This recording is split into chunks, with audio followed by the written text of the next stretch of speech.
I don't see Mud and Mohan on yet. He's the translator? Yes. Do you know what she's supposed to do on her phone? Hear the Spanish channel? Yeah, you go into her interpretations. Can I see? Yeah, she can help. Add interpreter. No. Okay, I don't speak Spanish, so I don't.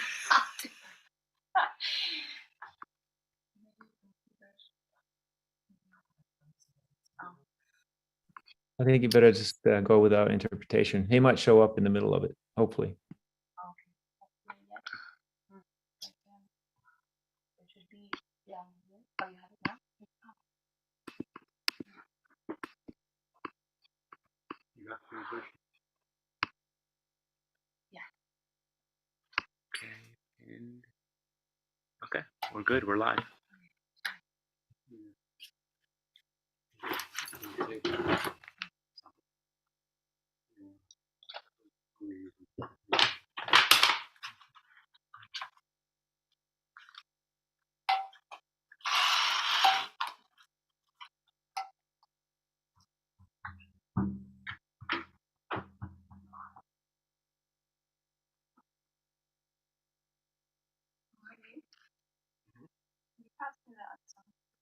Yes.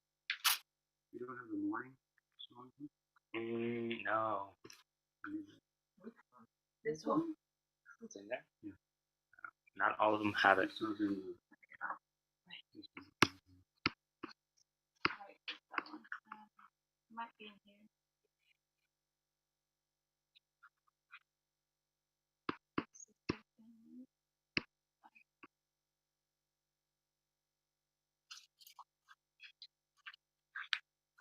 On YouTube, everyone is shown who has the camera on. Don't put the gallery on yet. For Guma, do it at the end. Okay, got it. Sorry, that was my bad. Internet is unstable. That sucks.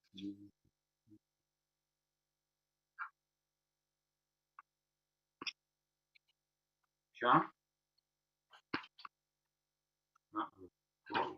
Where is it? Can I get the morning song? Is it down somewhere? Which one? We have this one. Oh, on the left. Here.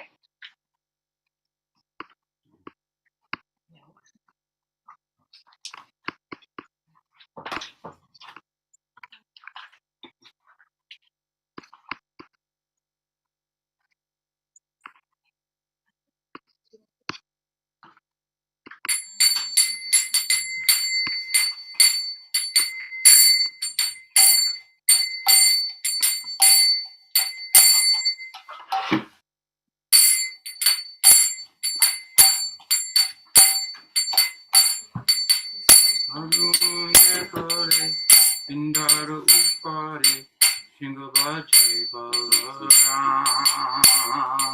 Arune kore, Indaru upare, Shingavajay Balaram.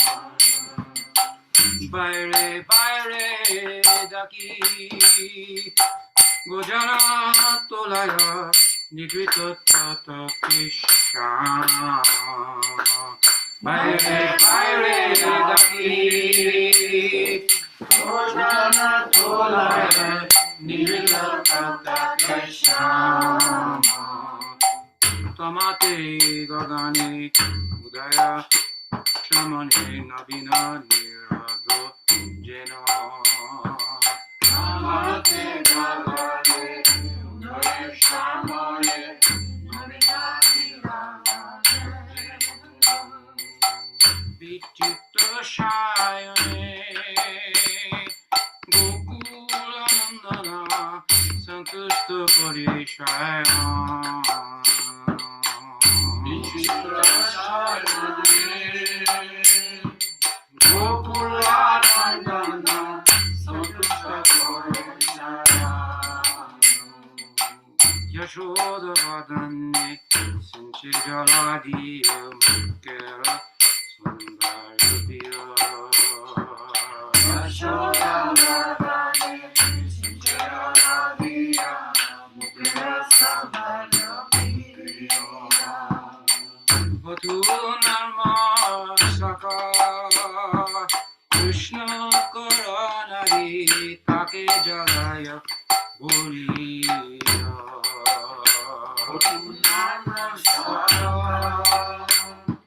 Krishna Karanodi Kakenagare Bolina Utare Kana Kumanayana Kuliyagu Utariya Utare Kana Kumanayana Kuliyagu Utariya Shakala Gopal Pane Jate Chai Eko Esho Amader Priya Shakala Gopal Pane Jate Chai Esho Amader Priya Dekaki Sundar Arunima Kole Sevaka Shiva Ishwar Devaki Sundara Arunima Kole Sevaka Shiva Ishwar Jagat Tera Bandhu Ahankara Gata Nitai Sati Nandan Jagat Tera Bandhu Ahankara Gata Nitai Sati Nandan Nitai Sati Nandan Nitai Sati Nandan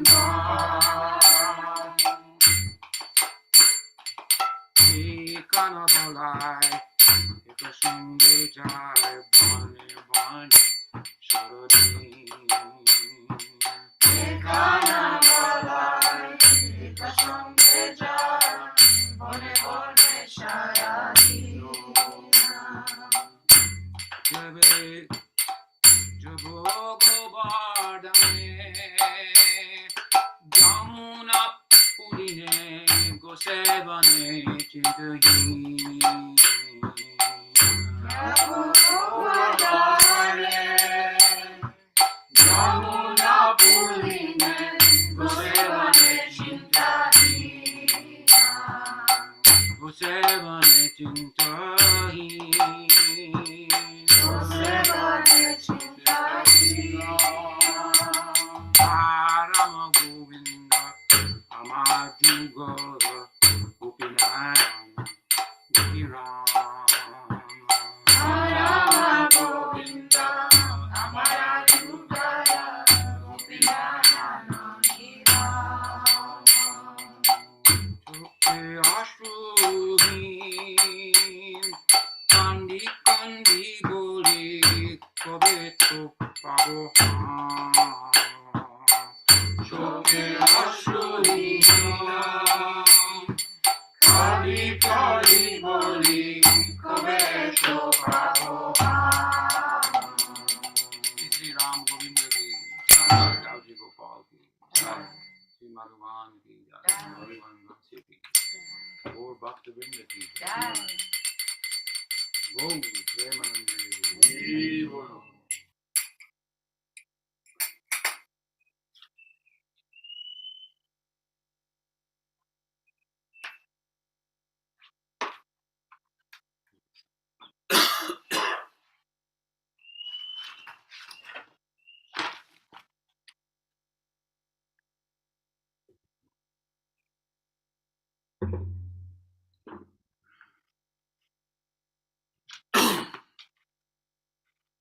Umagyan Timirandasya Gyananjana Salakaya Churitam Yena Tasmai Shivure Ajunulambita Bujo Kanakabadato Sankirtanai Kapitoro Kamaraya Tatso Vishwamburo Dvijoro Godharma Yogadriyagoro Karanavataru Shri Krishna Chaitanya Nityananda Sahodito Gaurudai Pushpavanto Chitrasangotam Vanyaham Shri Ramakrishna Abhaya Charana Shako Sutapado Paramanando Sundaro Sulakiyo.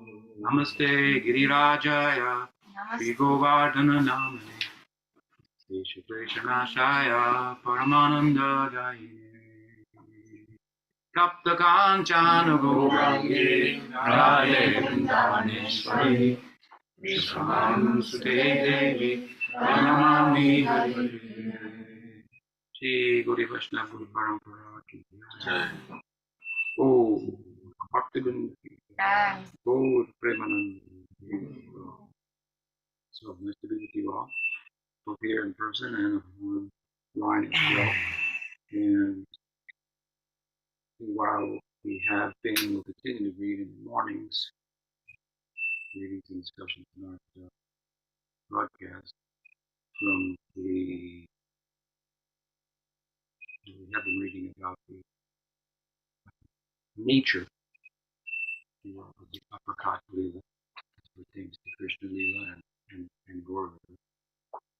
And we finish that after several days, and then we'll proceed tomorrow, entering into the different time frames of the uppercut Leela for Gaura and Krishna, and that from the vantage point of the Namasakas, which is makes for a unique contribution to the community, the global community, and that has not been done before. So nice to be helpful. And meanwhile, in these series of classes, I'm going to lecture from Prapat Leela, Manifest Leela, as it's depicted in the Bhagavatam, comments upon by Acharya's, retold in their texts, and as it feels to me. And that will segue into tomorrow, picking up where I left off. I think it was Carolina lecturing, speaking about, discussing about the Govardhan. Speak up a little. That leaves off. But I wanted to begin today just by speaking in general, drawing a little bit from the introduction from my forthcoming book about the nature of Sakira's, its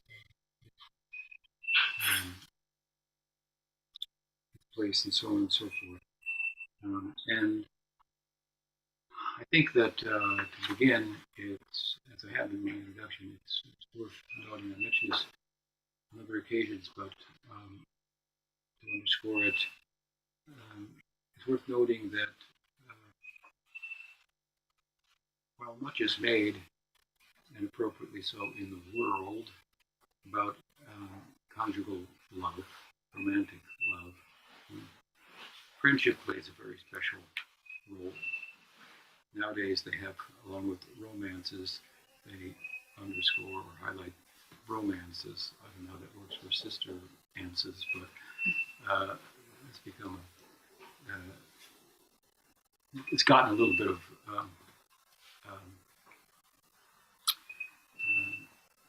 attention, if you will.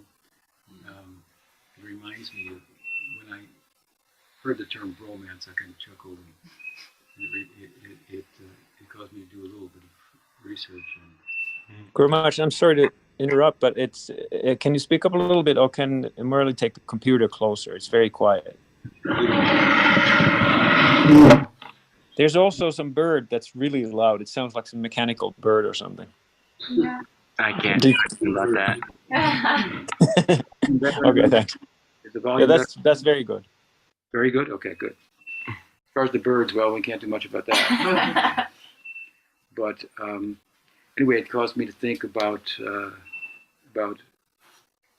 India and the way in which it's very common to see a couple of young men walking together hand in hand.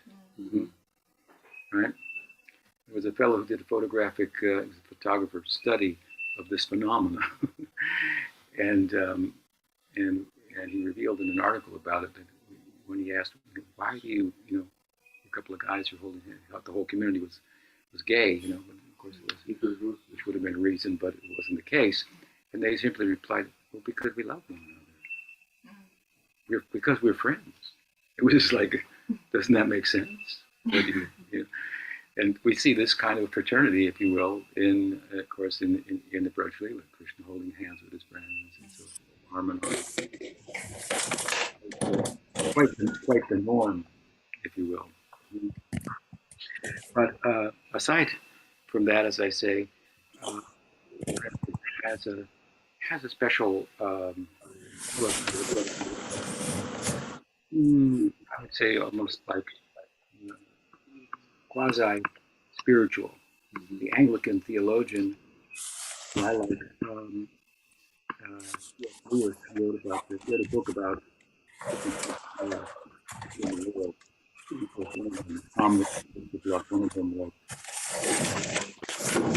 Somebody's not muted. Sorry, Gurmaj. I think it's Ganga Shakti. Yeah, and mute, and we won't be able to hear whatever is in your background, which we're hearing. So he made some nice points. I elaborated on them further, but his point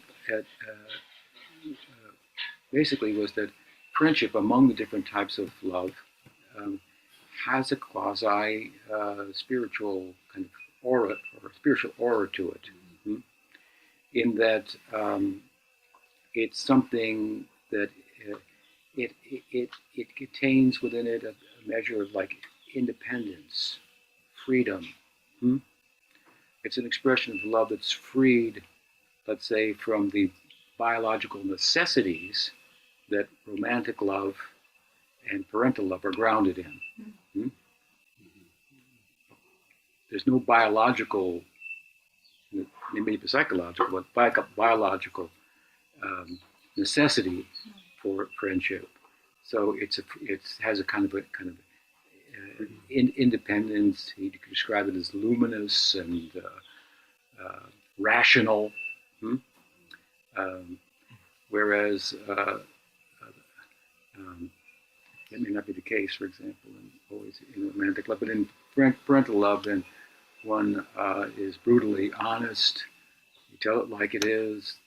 The relationship is based on that, and so in many ways, it has kind of a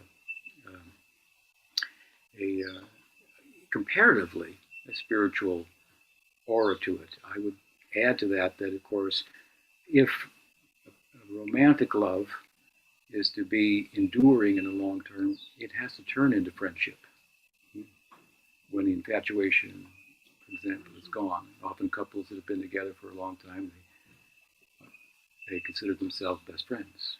Right? And similarly with parental love, for it to endure, when the child becomes an adult, the relationship turns into friendship. Right? Pardon me? So friendship has a special role to play, and it's worth underscoring and bringing that out. Another feature of it is that in fraternal love, there's always room for another. We'll read a bit now here, a statement from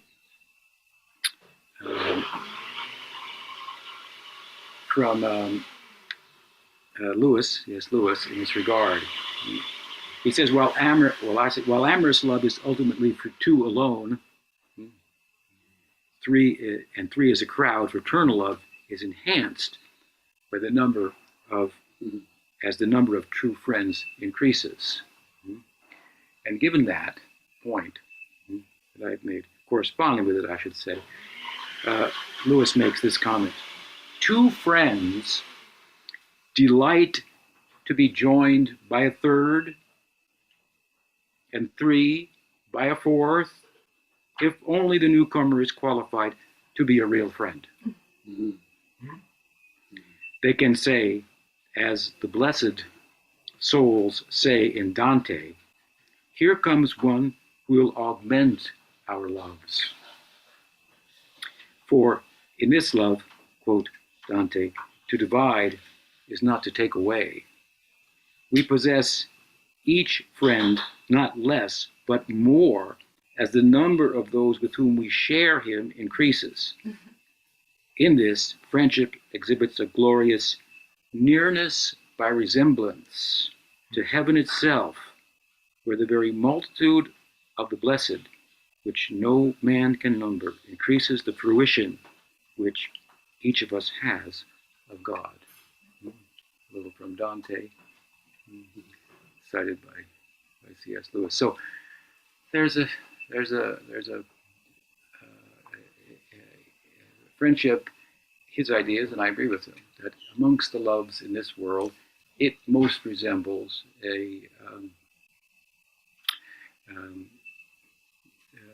that which is spiritual.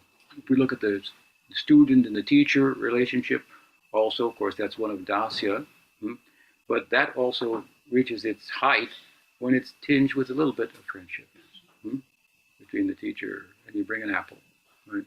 And he shares, and he says, "I'd rather have a peach." You know? And so it is, of course, going forward, as we'll see, with the nature of spiritual friendship, which is what question arises at this point. You know, if the fraternal love in this world has a kind of a quasi-spiritual nature to it, as we're describing, and we could go on about, but without doing so, the question comes, well, is there such a thing as fraternal love of God, which would be different? It's one thing to be friends in this world and not to have the qualities that we're speaking about, but is there actually fraternal love of God? That's a curious question. And where would we turn then, to find the answer? And it's eastward, no doubt, where the notions in India, for example, which is often thought to be the motherland of religion, the gods are many, if you will. Of course, we would look at it not as a pluralistic, but a singular God expressing himself in different ways, which corresponds with different types of love. So many types of love, many faces of God. This would be the place, I think, reasonably to turn to. So a word about Bharat, if you will, might be appropriate. From its manner of greeting, namaste, that acknowledges and honors the Atma in our neighbor, along with its ahimsa, that further acknowledges the panpsychic underlying reality, the Atmas in all animation, to its methodology, sadhana, that Thomas Merton, sought out in earnest, to its inclusiveness with regard to other ego-effacing traditions, to its details as to the nature of the hereafter. Bharat's Sanatana Dharma, the perennial philosophy, is priceless at the cost of merely one's well-reasoned faith. The scripturally stated worldview of Bharat adds up to the less that is much more, the wealth of our common human prospect, hidden in our underlying Atma's capacity to love, to give. And it is in this pastoral drudge within the Bhumandalas, Bharat Varsha, that the heart of divinity descends as the perfect object of love. The wealth, if you will, of Bharat, that Mahaprabhu said, Bharat Bhumi Hoila Manusha Janmajar Janma Sarta Kari Karupakar. It should be shared with the whole world. Unfortunately, the modernity is an industrial civilization and so forth, getting the upper hand, and the real wealth of Bharat, its Dharma, is being obscured by that. But Mahaprabhu's idea was to bring it out. Prabhupada said, it's not working. I can't get these Indians to do that. So he told us that this mandate of Mahaprabhu has been transferred to my Western disciples to do this. there's a beautiful pranam, of course, written in glorification of Prabhupada by Bhakti Sundar Govinda Maharaj and edited and approved by Pujapad Bhakti Rashtra Kshirodev Goswami Maharaj that we chant every morning. What does he say? He says, Shakti Vesha Surupine Hare Krishna iti mantrena paschatya pracha tarane. So Prabhupada wrote this mantra for himself. He said, paschatya desha tarane. He's delivering the Western worlds, right? From impersonalism and voidism and so forth, the Govinda Maharaj wrote, he's delivering the Western and the Eastern worlds. He's delivering us too. He's given such fame and glory to Krishna Bhakti and to Gaudiya Vaishnavas and Hinduism at large and so forth, bringing so many Westerners to the East and telling us the value of our own dharma, pointing it out to us and so forth. So, at any rate, this is where we should turn with this curious idea, right? Can there be if fraternal love is quasi-spiritual, is there an actual spiritual love, which would be fraternal love, which would be fraternal love for God? And how would that play out? So where will we look? To answer such a question, it's reasonable to suggest that we look to India. And there we should look to the brightest star in the eastern sky of Hinduism's revelation, Srimad Bhagavatam. In the Bhagavat, it is virtually the most comprehensive discourse on Avatar Tattva amongst all of the sacred texts. This is one aspect of the Bhagavatam. There are not 10 subjects of the Bhagavatam. One is the shelter, that's Krishna, and the others are sheltered topics. When we read about the sheltered topics in the earlier cantos, then we get an idea, the shelter giver, which is Krishna, is pretty extraordinary. And then we're ready to enter into his human-like activities. There's a lot of Aishvarya to the fact that all these topics like Avatar Tattva, the creation, and so on and so forth, there's 9 of them, right, are all sheltered under him. They're all operating as aspects of himself. This is Aishvarya, majesty of Krishna. Krishna's too, Bhagavan Swayam, the fountainhead of all faces of divinity, and so forth. When we get to the 10th canto, and there he's appearing, right, as Yashodanandan, right, son of Yashoda, and being tied up by her, and so forth, and in intimate relations with his friends and boyfriends and girlfriends. Then we have to weigh that against human like, and like is important. Like means like, but it means different at the same time. The difference is the Aishvarya, the majesty. He is the shelter-giving subject of the text, and everything else is sheltered under them. Look at how big those sheltered topics are. So one of them is Avatar Tattva. And that's why you get, for example, a book of Rupa Goswami's like Laghu Bhagavatamrita. Laghu Bhagavatamrita is talking about Krishna's two Bhagavan Swayam, that Krishna is the fountain of divinity, by going through all the different types of avatars, Shakti Vesha avatars, the Guna avatars, the Lila avatars, and so forth. Krishnadas Kaviraj, of course, draws from Laghu Bhagavatamrita and gives a kind of synopsis of that in Chaitanya Mahaprabhu's teaching to Rupa Goswami in Chaitanya Charitamrita. So it's all drawn from Laghu Bhagavatamrita. But a very elaborate discourse on the many faces of God, which the Bhagavatam says are asankhya, uncountable. Bhaktivinoda Thakur made the comment in one of his Gita commentaries with regard to the statement of Bhagavan that he appears yuga after yuga. Sambhavami yuge yuge, Bhaktivinoda says. And this doesn't mean only in India. So he's extending the conception. In other cultures, he may appear relative to the culture, to the people there, as a Shaktivesh. I think in his mind he must have been thinking of Jesus of Nazareth or Muhammad, or something like that. And the broad side, if you will, of inclusive side of Bhaktivinoda. which is the nature of Hinduism. We heard in the description of Bharat, it's inclusive. Comparatively, Western traditions, religious traditions tend to be exclusive, the only way. But Hinduism is inclusive. You can find even some Christian sects there in India offering artik to Jesus,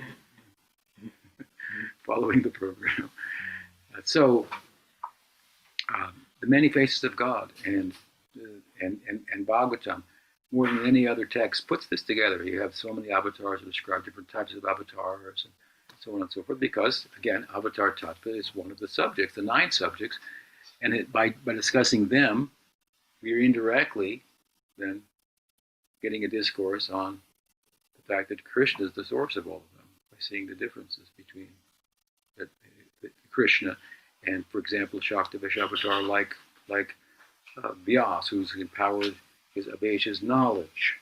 So this is just one of Krishna's 6 opulences. So we turn to the east. We turn to the Bhagavad. It's a bold question. Is there a possibility of fraternal love, like a bromance in this world, if you will, holding hand in hand with God? And if we look at the Bhagavad, also what do we find? We find that it is also the Srimad Bhagavatam is also known as the Bhagavad Purana. And the Purana is a certain genre of literature amongst the sacred texts. And its voice is what? What voice does it speak in? It speaks in the voice of a friend. There are 3 main voices in the sacred text. The voice of a king, do this. No questions asked. No explanation required. Do this. Sounds a bit ominous, but the affection that's behind the sacred texts, one can feel, like one might feel for one's father, let's say, just do it. You don't know why, it sounds a little heavy, but I know he loves me, so I'll do it. It must be good for me.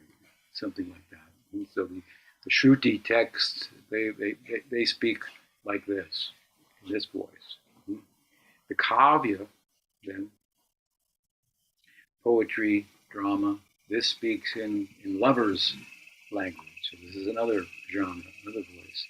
The Puranas, they speak in a friendly voice. Now, that said, of course, it's also true, and very much worth noting, that the Bhagavatam, while it primarily being a Purana, speaks in a friendly voice by, for example, telling a story. You ask the question, let me tell you a story. This is typical. You don't just give a straight answer. You don't give a roundabout answer with layered meanings, but you tell a story. Through the story, the import is understood, or your question is answered. Bhagavatam, as we were discussing the other night, story after story, conversation after conversation, conversation within conversation, and so forth. This is all the nature of a friendly voice, if you will, as it's understood in the Hindu sacred text. So this is its primary voice. But the glory, if you will, of the virtue of the Bhagavatam is that actually it also speaks in the other 2 voices as well. So another reason for it to have the central focus that we Gaudiyas make the case for. So it also speaks like a king, and it also speaks like a lover. Therefore we find Shruti Saram Ekam, Bhagavatam speaking about itself. It is the saram, the cream. Cream means the essence. When it comes to the top, right? When I was young, the child in the United States, then milk was delivered by truck in bottles, and the mothers would look and see how much cream was. This is before homogenization. How much cream was on the top, and if Bowman's milk, which we had, was giving more cream than another one, then you make sure they talk with the neighbors, we had party lines where we get on the phone and the other people are already on there, and so ladies would always occupy it with gossip in the village, and that was, how much cream you got on that milk? So that would become then the popular dairy to purchase from, right? So the cream anyway rises to the top. We used to ride the truck of Bowman Milkman as kids. My brother and I and a couple friends, we would jump on the back of the truck. There was a little ledge and hold on, ride the truck. Of course, then he would have to stop, and then he would give us a bottle of chocolate milk or strawberry milk. We'd take it off into the forest and drink it. Wow. It was a regular affair. But the cream, anyway, Shruti Saram ekam. Saram means essence, it means cream. The cream rises to the top. So the Bhagavatam says about itself, Shruti Saram ekam, that it is the essence of the Shruti. So it does speak to some extent, limitedly, but to some extent in the voice of a Shruti. And after all, other Puranas, like the Garuda Purana, describe it as the natural commentary on the Vedanta Sutra, which is a commentary on all the sounds of the Shruti. What do they mean? How do you put it all together into one concise teaching? You have to theologize about that. The sutras have done that in shorthand, like Vyas took notes, Tato Brahma Jignasu, and tried to figure out what that means. And so there are many Vedanta commentaries and so forth. But the Bhagavatam is a longhand, natural commentary by the author of the sutras. So it's a statement that's well supported. And the Bhagavatam, yes, it's a Smriti kind of genre or Purana, but it actually is the essence of the Shruti at the same time. So that voice is there. Shruti Sara may come. The Puranic voice is there. Amalam Puranam, it describes itself. Amongst the Puranas is Amalam. That means it has no spots. What are the spots? Tamas, Rajas, and Sattva. Different Puranas are focused on persons affected under the influence of different modes of nature. Puranas for the Rajasic, Puranas for the Tamasic, and there in the Tamasic it'll say, Shivastu Bhagavan Swayam. Get them to worship somebody. Even for the wrong reason. A lot of people worship Shiva for the wrong reason. He's not tamasic, but he does give shelter to so many bhutas and pretas and so on and so forth. So, and then there's the sattvic Puranas like Padma Purana, Vishnu Purana, and so forth. And then there's the Amalam Puranam, Yad Vaishnavanam Priyam, Srimad Bhagavatam. Right? Spotless Purana means Nigama, what is it? Dharma projita kaito votra paramu nirmat saranam satam. Just where the Gita leaves off, that's why I like to say it is the theological sequel to the Gita, which of course is Gita Upanishad, sometimes referred to Gita Upanishad, because what is the Shruti? That is thought to be those texts that are spoken by God himself, rather than writing about what God has said, which would be the Smriti. And Gita is spoken by God himself, by Krishna. So sometimes Bhagavad Gita is referred to as Gita Upanishad. You have this Upanishad, that Upanishad. And Bhagavatam is the natural sequel to it. After all, it picks up with this verse, Dharma Projitakaita Votra, right where the Gita leaves off. Sarva Dharman Purityaja. Mami Kam Saranam Raja. Sarvadharma Prityaja means give up the Varnashram, which involves the worship of many gods for many different reasons, for the multitude of desires that have taken shelter in the hearts of all the conditioned souls. See how generous Hinduism is. A god for every desire you have is there to fulfill it for you. Excuse me. And a kind of a scientific way to realize that. Bhagavatam itself gives a flash of this in the second canto. it says, if you want this, you worship this God. If you want that, you worship this God. If you want good health, you worship the sun God. And what does it say in the conclusion of that? He says, Sarva Kama, Moksha Kama, Akama, Sarva Kama Va, Moksha Kama Udavani, Tivrena Bhakti Yogena Yajeta, Purusham Param. So, the Purusha Param. But all that said, what you really should do is just worship the Param Purusha himself with Bhakti Yoga.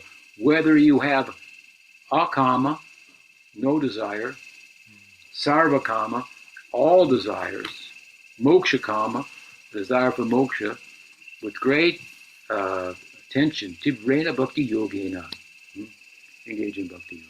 After a whole discourse on worship this God for this God for that, you got to come to the conclusion of the section. But this is the best thing to do. This is the message of Bhagavad. So, but anyway, the broadness of Hinduism, there's a God for everything. If you don't have one, make one up. That's kind of what they do in the villages. Of course, we would try to avoid that and rely on the texts. And we have considerable texts in this regard, as I say, in our sampradaya. It's one of the characteristics of our sampradaya that it brings out all the nuance, or much of the nuance, in terms of avatar, as I was saying earlier. If someone says, my guru is an avatar, our question would be, which kind? And probably there would be, what do you mean, which kind? What is he, a Shaktivesh? And if he's a Shaktivesh, which kind of Shaktivesh? Is he a Guna avatar? Is he a Lila avatar? Is he a Purusha avatar? What is his relationship with the avatari? Most will go blank on that. So this is a very big contribution of Gaudiya Vaishnavism. Making the case for Krishna's tu Bhagavan Swayam is done in a number of ways in Gaudiya Vaishnavism. And of course, it's a very central, foundational point of tattva for many, many, many good reasons.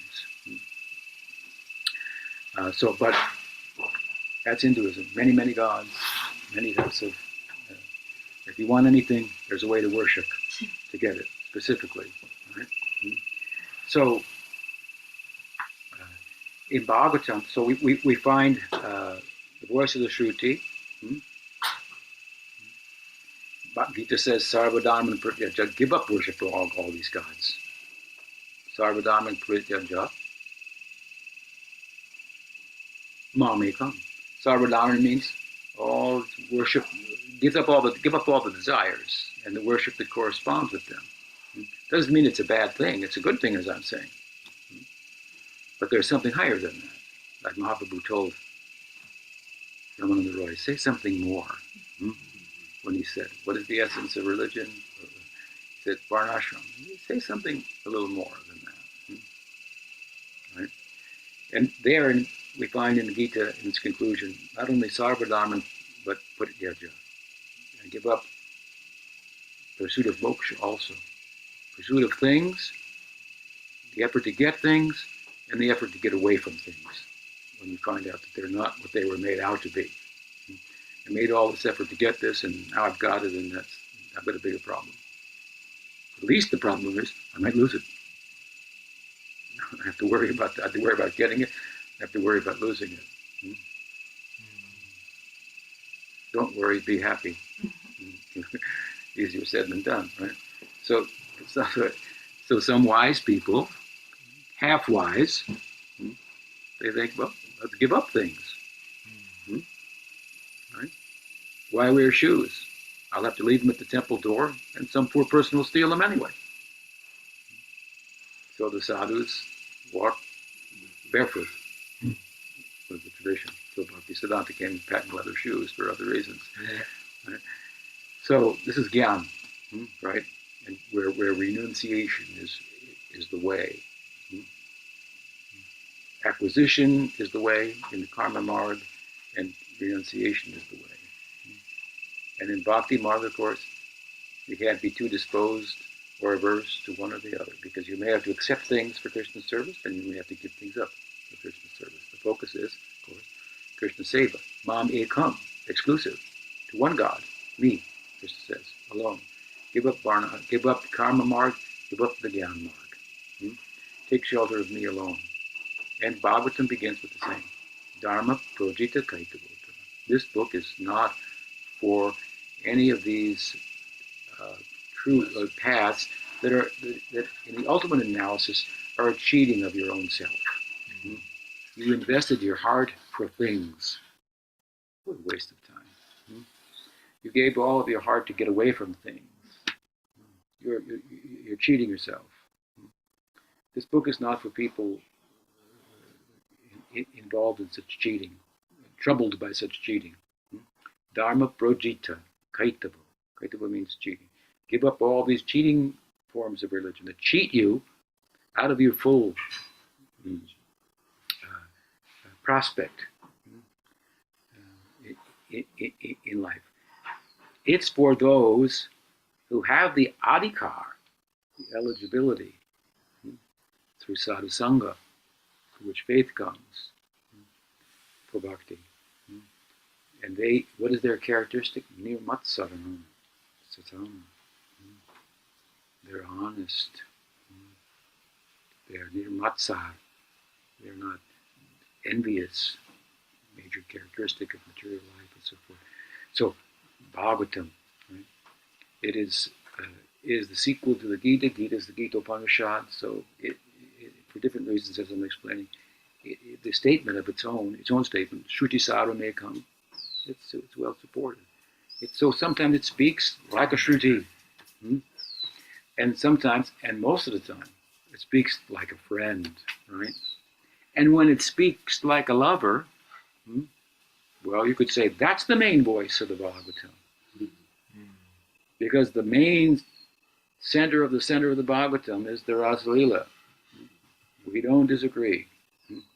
But we will add that amongst the different rasas of Braj, of which there are 4, Dasya, Sakya, Vatsalya, and Madhurya, all of them are touched by Sakya. The Dasya rasa is touched by Sakya.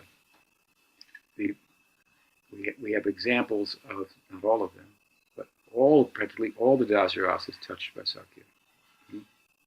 It's called Sankulrati, combination of two. We have good examples of how Vatsalya rasa can also be touched by Sakya, like Balaram. There are many other examples. Of course, then there's Sakya rasa unto itself, and then there's Madhurya rasa, touched by Sakya, and that's a very interesting discussion. To what extent? We can have Sakya rasa touched by Madhurya. We can have Madhurya rasa touched by Sakya. As we heard this morning, Sakya Mishra, what is it? Jiva Goswami says in Priti Sandarbha, Kanta Bhav Sakya Mishra. Because like the Mahishis, the queens of Dwarka, like their romantic love is mixed with Dasya. So the Kantas, the heroines, like Radha, like Chandravali, this is Kantabhav, a form of Madhurya rasa. It's mixed with Sakya. That's his perspective. I've written an article about that, appendix to my book. Very interesting. So, also, we should bring out the fact that amongst the different rasas in Braj of the 4, which are all required for the whole drama to go on, only one of them is compatible with Madhurya rasa. So if we want to make Madhurya rasa the center and make that argument, we're not going to disagree with you. This is the main voice. But that voice is also compatible with Madhurya and intertwined with it, as we will see if we take the time to study the text. So, good reason to turn to Bhagavad if we want to look for an answer to the question: is there the prospect of romance with Bhagwan? Is it possible?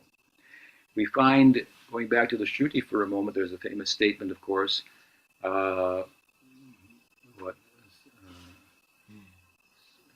Swasuparna Sayuja Sakyaya. This is like a faint reference in the Shruti to friendship. It's a famous aphorism that speaks about the relationship between two birds in the body, tree of a body. The body is compared to a tree, and in that body there are two birds, and they're sakya. They're friends with one another, the verse says. The relationship is also, of course, one is tasting the fruits, the other is witnessing, and waiting as a friend at the same time to inform you as to that we can fly out of this tree.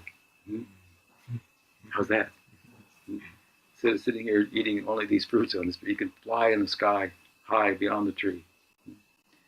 So this is a famous statement. The Paramatma is always with the Jiva, and the term Sakya is used. So it's a faint reference to the idea within the sacred Hindu texts that there's some idea of friendship with God there. If we go then from, of course, we're going a little bit backwards, but we go from we'll end up in the Bhagavatam again. We go from the Upanishads to Gita Upanishad, as I mentioned earlier. Well, there's another Upanishad. There we find Pandava Arjuna, right? Bhishma, or Bhima, I should say. We find Draupadi. These are all examples of kind of metropolitan Sakyarasa, city friends of Krishna. Sudama Brahman, his classmate friend from Avantipur, in the school of Sandipani Muni. These are all examples of a form of Sakyarasa, right? And, of course, going deeper into the Bhagavatam, ultimately we come to the 10th canto and the type of friendship that we find in the Braj Lila, where this is, objectively speaking, the full face of friendship, intimate friendship with God can be found. And, it's very, very charming to read about. The question then becomes, of course, now we ask the question, is there a possibility of, what is the speciality of Sakyarasa? Well, we talked a little bit about that. Okay, that's interesting.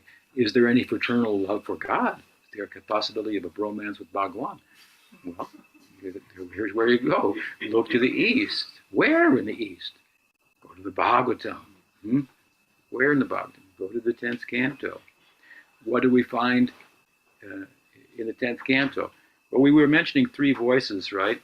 We said that Chutisara Mekam, it speaks in the voice of a king. Amalam Puranam, because it's the spotless Purana, only dealing with pure transcendence, not with anything within the gunas. Then it's the best Purana, and it speaks in the voice of a friend, as the Puranas do. It speaks in the voice of a lover.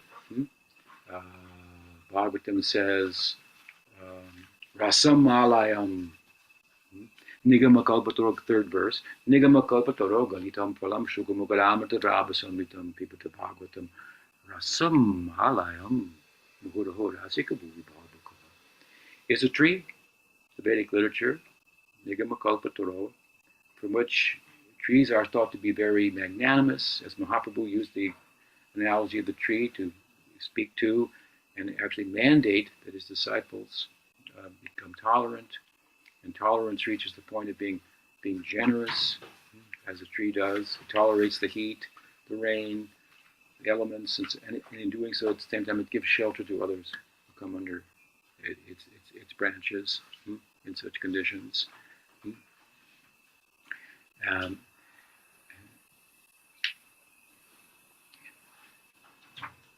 So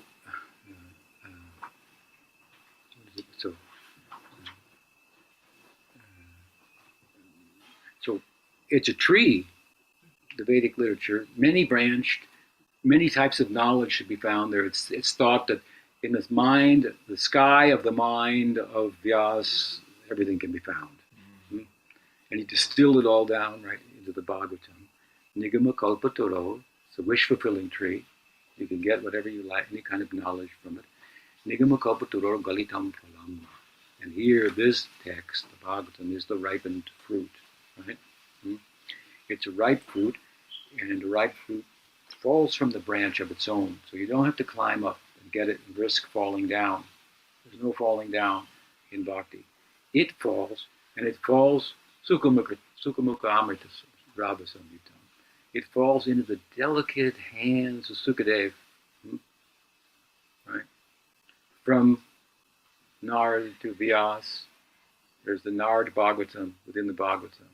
When he teaches Narada, when Narada teaches Bhagavatam, implores Vyas to write such a book as Bhagavatam, by which he would be fulfilled, having not been fulfilled after writing all the other texts, because he had not emphasized in no uncertain terms the virtues of bhakti, the efficacy of bhakti. So Nard gave to Vyas, Vyas gave to Sukadev. They're handing it down very gently, a ripe fruit. It's not going to just fall on the ground, but they're going to hand it to you. This is Guru Parampara. So we can only understand Bhagavatam through Guru Parampara, not na budaya, na tikaya. Vyaso vedi na vedi ba. Sukham veti, aham veti, vyaso veti na veti ba. Shiva knows the Bhagavatam, Vyas knows, Parikshit may know, may not know, but one thing's for sure.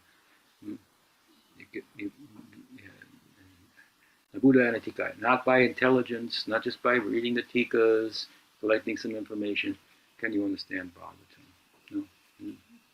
But by service, by hearing its actual message, that's why we say, Bhaktivinoda makes a nice point, faith, properly understood, some people say, is faith in the words of the scripture, which requires acquaintance with them. So that's not untrue, but it's not the whole picture. Because faith is as Pujapad Sridhar Maharaj like to say, is the animating principle in life. Right? You could sit and do nothing and learn with your intelligence what the Bhagavatam is saying, but if faith doesn't arrive to animate you and allow you to laugh at your own intellect, the folly of your own intellect, and engage yourself fully in what we sometimes refer to as trans-rational practices, chanting the holy name, doing bhakti is active, Krishnanushilanam, doing something. Just by intellect you cannot understand Bhagavatam. You must understand from Guru Parampara. And what does Guru Parampara do? Well, the Guru told his disciple, I've got a very important message. My godbrother is like 10 miles away in a cave. I need you to get this message to him as soon as possible. All right? Here it is. I'll put it in an envelope. Take it over there. And the disciple goes all the way over to the godbrother of the Guru. He says, my Guru has come, Pranam, to bring an important message to you. He delivers the message. So the Guru takes it, the other Guru, and reads this. Thank you very much. I'm going to send a message back. It's very important. Go there as soon as you can. So he goes back the other way and gives it to his Guru. The Guru reads it. Says, it's very important.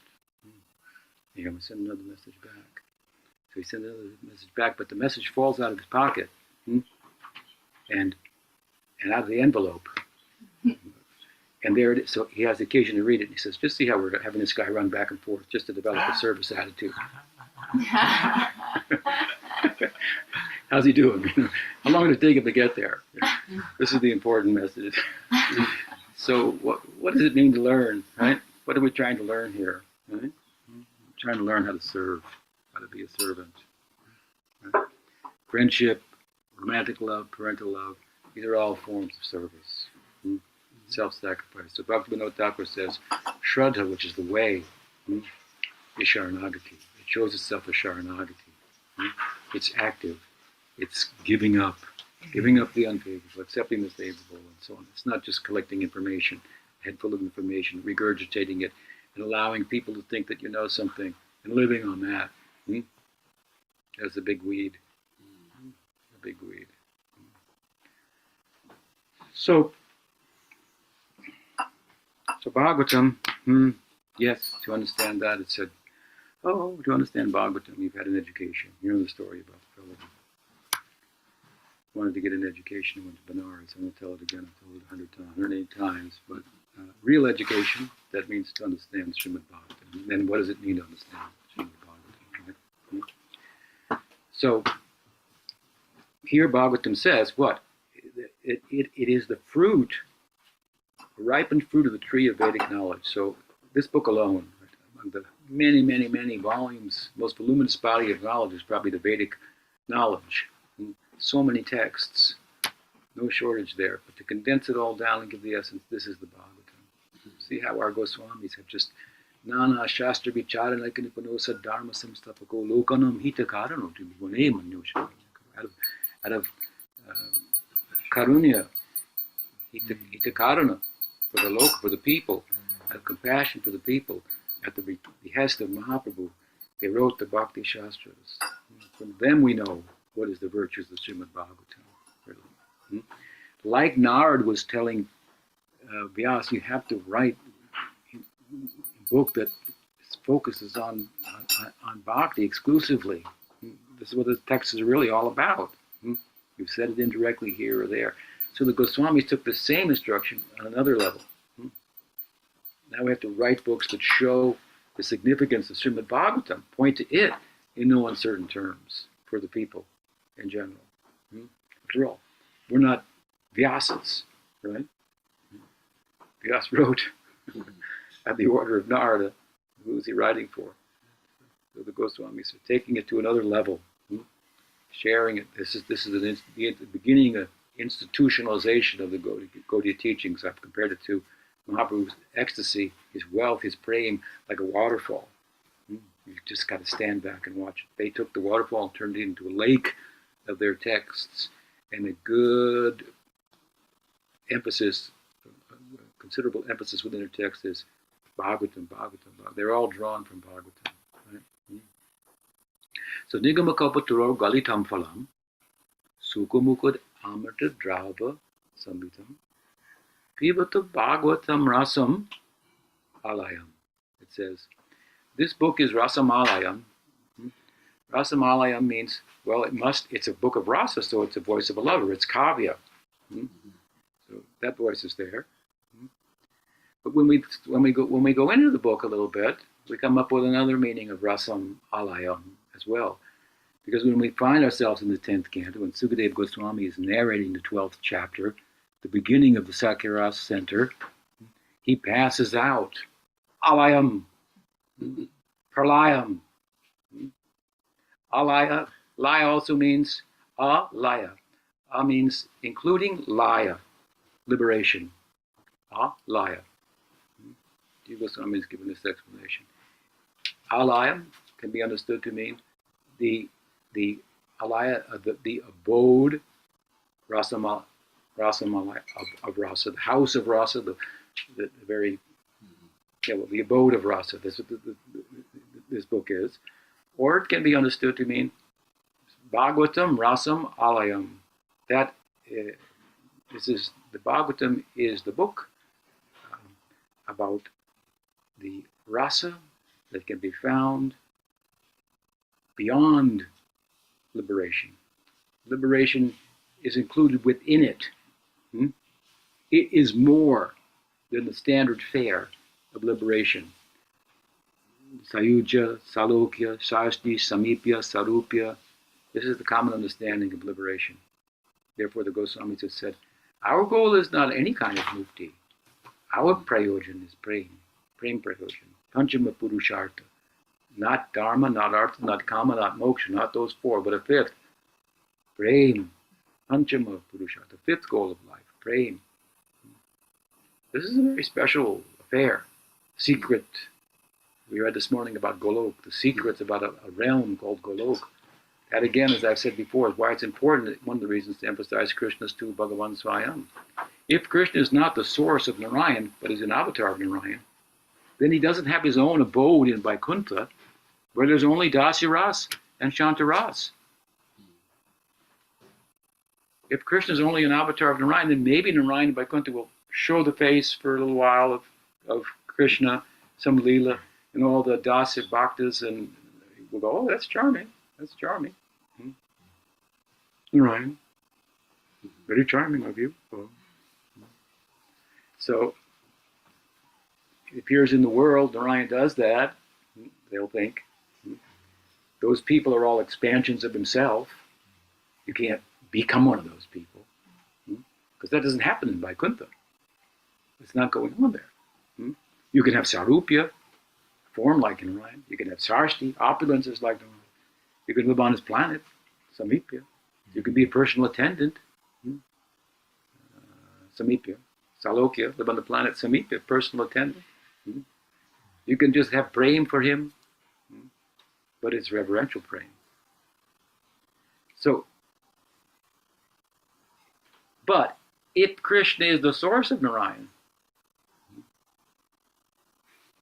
then he must have his own abode.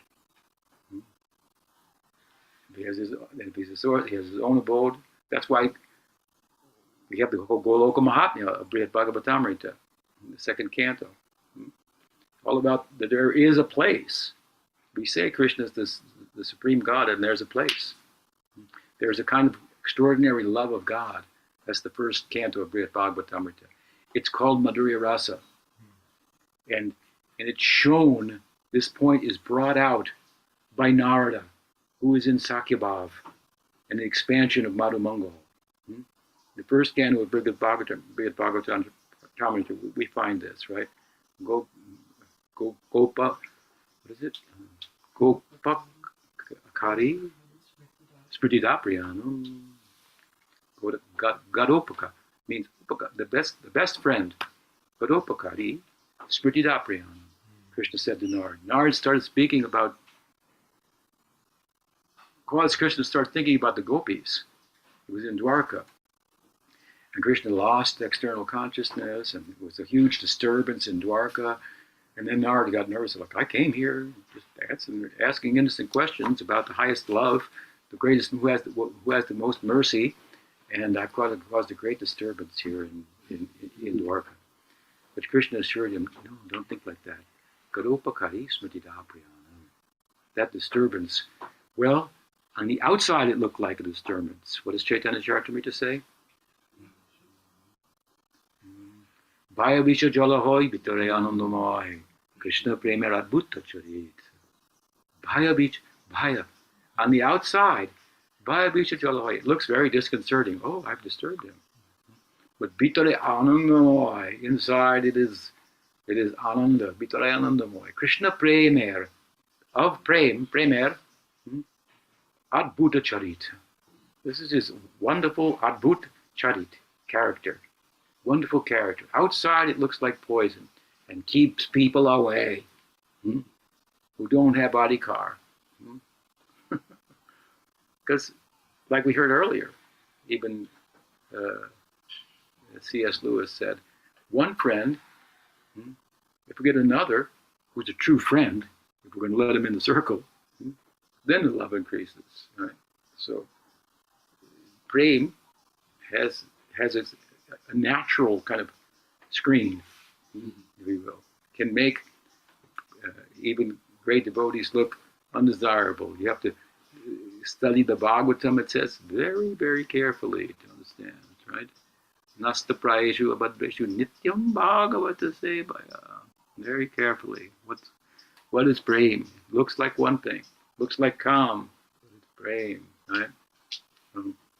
On the outside, one thing. Inside, another thing. So, Sukadeva, in the Bhagavatam narrative, in the 12th chapter, he's beginning to talk about Sakyarasa, and there he passes out. Right? He exhibits what's called pralay. The Bhagavatam is Bhagavatam rasam alayam. Right? We're giving a second meaning, rasam alayam.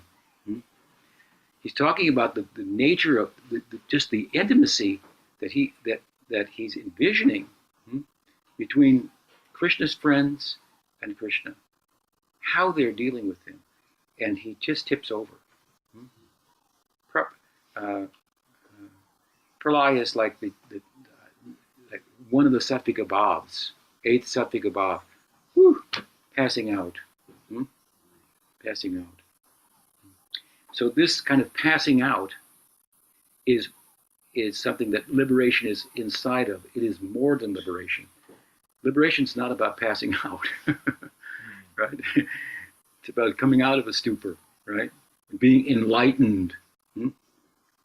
We're talking about something beyond the overt sense of enlightenment that shows itself as pralay, as passing out, gyan shunya bhakti, as kind of an unknowing, brain dead bhakti. We don't know that Krishna's God. We've heard it, maybe. Friends will say, those fools, they think he's God.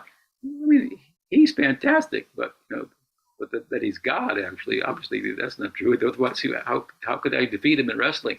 Right? How could I argue with him? Such as their praying. Right? So Sukadev passes out just in this section. So if we want to know, is there a possibility of romance with Bhagwan? We look east. Where will we go there? It's a big world. India is like really diverse. Look at the books. God, there's so many of them. Maybe with Manu Smriti? This is the blessing of the Goswamis. They distilled it all down into their Bhakti Shastras, right?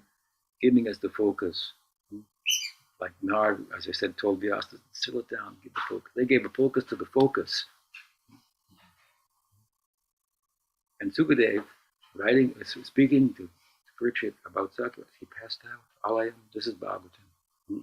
It has this power to give you beyond liberation. That's where this friendship will be found. Beyond liberation. If you want a desire for liberation, you'll never get that kind of love. You never get any rasa from that. But liberation is contained within such process. Even though that fact is hidden, and that the leelas look ordinary and worldly, isn't it? So now we know where to look. It's in the Bhagavatam. But there that love is showcased, but how do we access that? What do we do now? We've gone so far. We found there's evidence, strong evidence, that there's the possibility of a bromance with God. But Sukadev says, what does he say? He says that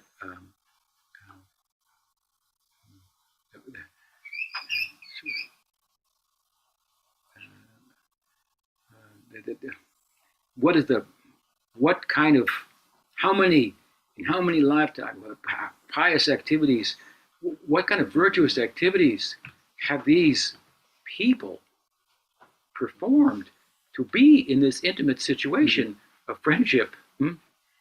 What's the famous verse? Krita Punya Punja. Thank you. What have they done? What could possibly afford you this? Now the Bhagavatam doesn't come out and say it. So you might be left thinking, yeah, I mean, it's really nice, but not something I could attain. Neither does it tell me what kind of, even if what they did do, how will I know how to do it? Again, this is Gaudiya Sampradaya. But Gaudiya Sampradaya is all about Manjari Bhav. No? Let's go to Rupa Goswami. We referred to him earlier. Let's return to Rupa Goswami. Right? Rupa Goswami has outlined different rasas in Bhakti Rasamrita Sindhu. His own affection is in Madhurya Rasa, as Manjari Bhav. He's so qualified, right? His name is Rupa. Rupa means beauty. He is thought to be the expansion of the beauty of Radha in form. Just take her beauty alone, that's Rupa Manjari. Internally, though, he's very qualified to speak on the topic of Bhakti Rasa. And externally, he was a great scholar. So a very good choice on Mahaprabhu's part, right? To broadcast the teaching of Bhakti Rasa that he himself, Chaitanya Mahaprabhu, came to experience. So he's Rupa Manjari, a young girl who's mad about Krishna. But a Goswami, he's wild about Krishna, but fully controlled at the same time. Of course, his love, romantic love, is platonic for Krishna, because it's the calm in it, the spiritual calm, is subdued by dasya for the dearmost of Krishna, Radhika. So he poses himself, then places himself as a servant of Radhika. So isn't this what's with the Sakiras? Right? But, no, yes, that's his position. But Rupa Goswami, no one has told the world more about Sakirasa than Rupa Goswami. It's incredible. You want to talk about, is there a possibility of a romance with God? Yeah, you could do it like this. You could be a friend, Saka, whose friendship is tinged with Sakya, or you could be a Saka, Dasu, who's, as I said earlier, whose servitude is tinged with friendship. Or you could just be a pure friend. You could be a friend to an older brother. You could be a friend who's privy to the romanticism of your friend, an assistant in that, and it goes on and on.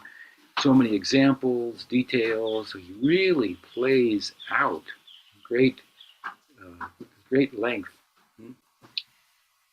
this possibility, the nature of I say, fraternal love with God, and then on top of that, of course, this section of Bhakti Rasamrita Sindhu is where he's speaking about the different rasas, their ingredients, the elements that they contain, and so on and so forth. This all comes after discourse on sadhana. So he's also showing the way that we were missing. Is there a romance? Is there a possibility of a romance with Bhagavan? There is. Where will we look? We look to the east. There, where will we look? We look within the Bhagavatam. What we'll find there, people are passing out over this thing. It's incredible. It's Rasamalayam. Rasamalaya means it has the voice of the lover. But it means it speaks about things, including fraternal love. Given the example of Sukadev, it's the only example we have in the Bhagavatam of passing out during this discourse on Sakirasa. And then what are the varieties of that? Who are those people? How did they get there? This is all explained in Bhakti Rasamrita Sindhu. It's even told, yes, some people are Nityasiddhas, some are coming from sadhana to get there. So there's a way to enter there. And of course, what is sadhana bhakti? He gives quite a discourse on that, and is followed through by further discourses and so many examples. The prominent example in modern times is our Param Guru and Gurudev, Om Vishnupada Si Bhaktivedanta Swami Prabhupada, Srila Prabhupada Ki Jai. Here now we find a wave of this Sakira. So there seems like there's a place for a book about this. Right? Sakirasa is standing in the shadow of Madhurya Rasa. And while standing in the shadow of Madhurya Rasa, shedding more light on Madhurya Rasa in terms of volume of distribution than ever been done before. As Narada reveals in Brihad Bhagavatamrita, Sanatana Goswami's work, the virtues of Gopi Bhav. Because in Dwarka, as I said earlier, he brought all this up, and it was determined, the gopis, they're the recipients of the highest mercy. So this is pointed out by Narada. Right? So Nityananda Prabhu had said in Chaitanya Bhagavat, gave Madhurya Rasa to the world. Balaram gave it. Nityananda Ram gave it. Because, why? Because Nityananda Ram gave Chaitanya Mahaprabhu to everybody. You see Chaitanya Mahaprabhu like this, one hand going to Mahabhav, the other hand he's trying to give it to other people, but he's tipping in the other direction. And this hand is being grabbed by the two hands of Nityananda Prabhu, with both hands out. Sometimes you see him giving it out everywhere. Wide dissemination and the virtues of such This is the role that Balaram, as Nityananda Prabhu, gets to play in Gaur Leela that he can't play in Vrindavan. He has to keep a lid on it. He's the older brother. He can't enter into all the Leelas because in his presence the gopis will kind of clam up, right? He's the older brother, Dauji. Respect for him, right? But in Gaur Leela, then he's not so constrained. He can sing the virtues of such. And now Prabhupada was empowered by him, doing the same. But if we look carefully within inside, we find his heart is burning for this kind of fraternal love. So we have a very good example in modern times. With that, I think we've overspoken our time limit, perhaps, and we'll stop. So, Jaji Gopal ki jai. Jai. Jai. Rupa Goswami ki jai. Jai. Jiva Goswami ki Jai. jai. Gauri Vaishnava Guru Parampara ki jai. Jai. Gaur Bhakta Vrinda ki jai. Jai. Gaur Premanande. Jai ho. I think, what time is it? 3:05 After 12? Mhm. We have 5 minutes then. If anyone has a question. We have one here from Gaur Sundar. Do you ever think of, or does anybody ever think of Narayana in relation to Satyras? Because their iconography is kind of like... Narayan is a form, Narayan is an avatar of Krishna, right? Yeah. That is sometimes thought to be Krishna and Arjuna. Friendship. So yes is the answer. Yes. Now how they come to the, Narayan.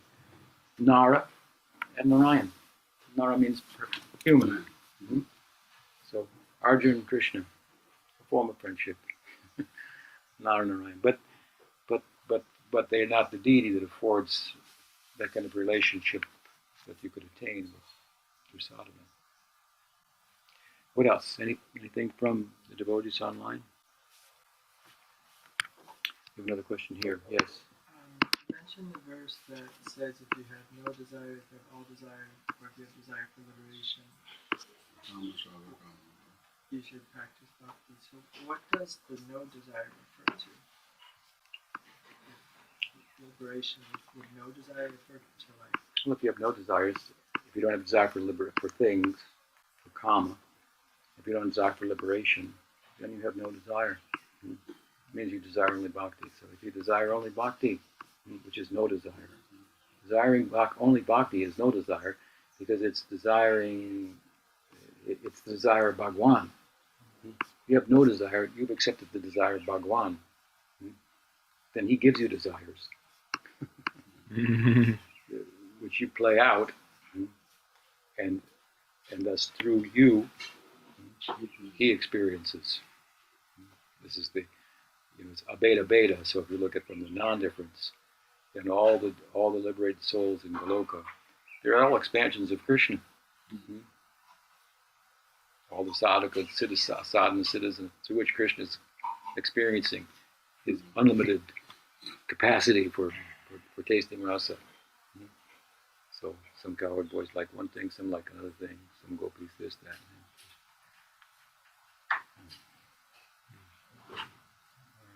Anything else?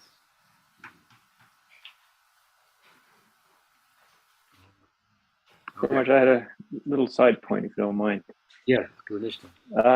I just recently came across this statement from Jiva Goswami from Krishna Sandarbha, I think it was, and he was making the same point that you mentioned that Bhakti Vinod was making, how Shraddha and Sharanagati are synonymous. So that was nice that it was coming directly from Jiva Goswami also. Oh, that's very nice. Yeah, I should look that up. Maybe you could send me the reference. Yeah, I'll send it to you. Because I've heard a lot of emphasis on Shraddha being Shastriya Shraddha, but Bhakti Vinod really emphasized this point to take it full circle. Faith, Sharanagati, which gives it an active character, faith. It's not a fence-sitting thing.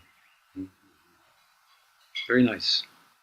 Jiva Goswami Prabhupada ki jai. All right, so we'll stop there. We're going to take prasad here and see you tomorrow. Haribo. Haribo.